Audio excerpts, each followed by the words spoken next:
Hi hello வணக்கம், welcome to UV cookery. இன்றைக்கி நம்ம பார்க்க போகிற ரெசிபி சிம்பிள் அண்ட் டேஸ்டியான நாட்டு மீன் குழம்புங்க. அதுவும் மாங்காய் போட்டு செம்ம டேஸ்ட்டாக இருக்கும். மாங்காய் எப்படி செய்யலான்னு பார்க்கலாம்.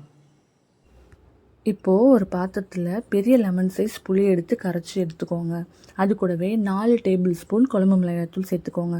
குழம்பு மிளகாய்த்தூள் இல்லை அப்படின்னா 2 டேபிள் ஸ்பூன் தனி மிளகாய்த்தூள், 4 டேபிள் ஸ்பூன் தனியாத்தூள் சேர்த்துட்டு 2 டீஸ்பூன் நான் உப்பு சேர்த்துருக்கேன், கல் உப்பு. உங்களுக்கு எந்த உப்பு நீங்கள் சேர்ப்பீங்களோ அந்த உப்பு சேர்த்துக்கோங்க.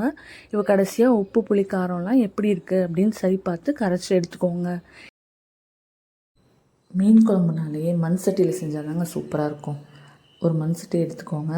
2 டேபிள் ஸ்பூன் நல்லெண்ணெய் சேர்த்துக்கோங்க.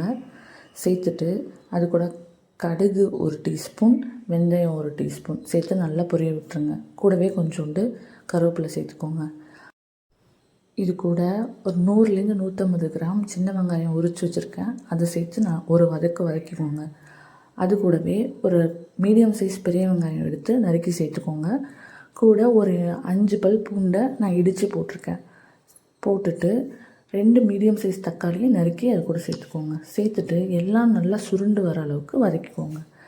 வதக்கினதுக்கப்புறமா ஒரு பெரிய லெமன் சைஸ் புளி எடுத்து கரைச்சி சேர்த்துக்கோங்க. இப்போது நல்லா குழம்பு கொதிக்க விடுங்க. நல்லா கொதித்து வந்ததுக்கப்புறமா அது கூட மாங்காய் சேர்த்துக்கோங்க.